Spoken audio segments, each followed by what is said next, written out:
Hello, my name is Sudha Subedi and I am Old Merit Ambassador from Nepal.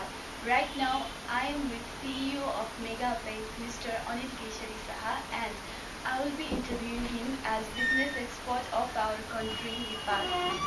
First of all, thank you so much, sir, for your valuable time. Thank you so much for coming. It's a pleasure. So let's directly move into the question.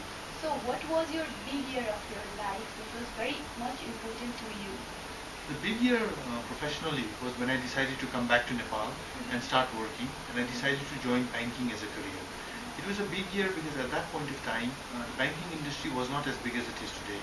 And after doing a bachelor's in America and an MBA in India, I came back and the only opportunity I could get was as an assistant, which is the lowest level, join the entry-level job in a bank, not as a management trainee or an officer.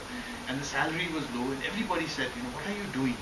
Why are you doing this? Why don't you start your own business, do this, do that? But I had the confidence in myself that I can do something. I'm not going to start my career because of someone's recommendation or someone's phone call. I want to stand on my own 2 feet. And that made all the difference to the person I am today. I'm confident if at that point I hadn't joined that bank, but I had my parents or some relatives or someone call somebody and get me a higher level managerial post job or something, I would have got that job. But most probably I would still be doing that job because I would not have had that confidence that I can do it myself. And because I chose to stand on my own 2 feet, to take that entry-level job, today I think as a CEO of a bank, as a leader in the banking industry, when people say that, that is where it all started. That's why I have to say that was a big year for me because that was a risk I took, a risk based on the confidence I had on myself, that I could do it, and hard work, God's grace, I am where I am today. You are the renowned banker of our country, and what is the importance of your discipline?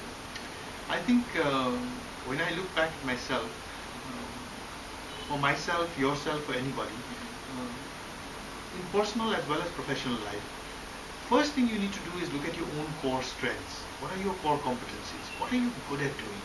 Don't do what Anil Shah is good at doing or someone else is good at doing or what someone else tells you. No.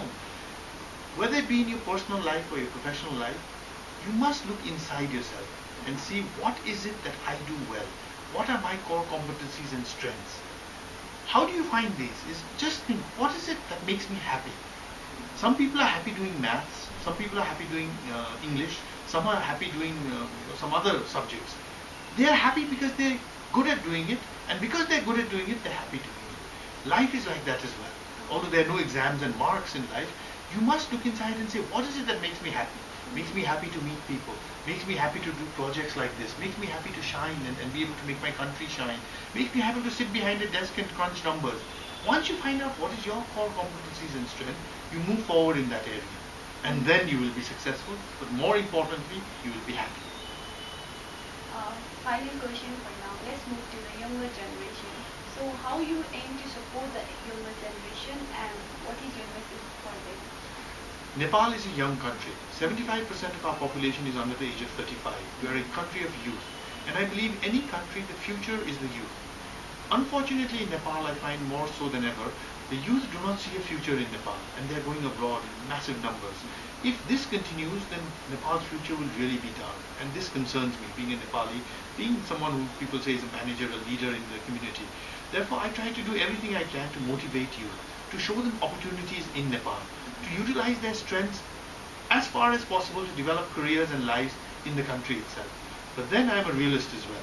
And that's why I say if you don't find the opportunities, then don't stay in Nepal and ruin your life. Go abroad, work, learn, do 2 things. Earn some money, learn some skills.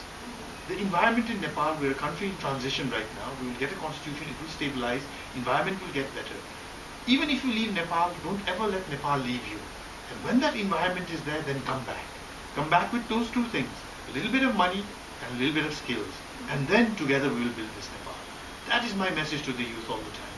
Because I am confident that the youth's education, exposure, experience today is far superior to when I was young.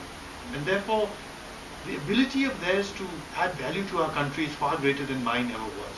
And that is why I'm still in Nepal. And that is why I still see a bright future in Nepal. Because I see a bright future in people like you, in the youth of Nepal, and your ability to do something to make this a wonderful country. Thank you so much, sir, for sharing your valuable experience and work. It was wonderful talking to you, and I wish you all the best for your upcoming. Thank you very much.